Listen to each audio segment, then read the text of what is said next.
Līdz Eiropas parlamenta vēlēšanām ir palikuši vien 11 dienas, tāpēc ļoti svarīgi iziet cauri svarīgākajām lietām, lai tu varētu veiksmīgi nobalsot.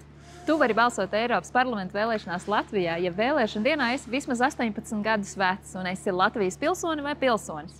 Un vēlēt tu vari jebkurā vēlēšana iecirknī Latvijā vai ārvalsts iecirkņos no 8 rītā līdz 8 vakarā.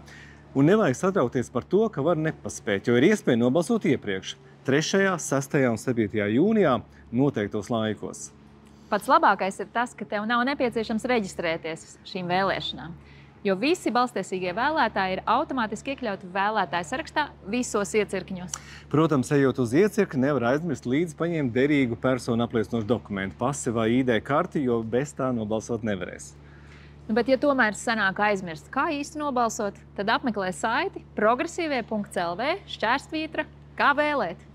Tiekamies iecirkņos!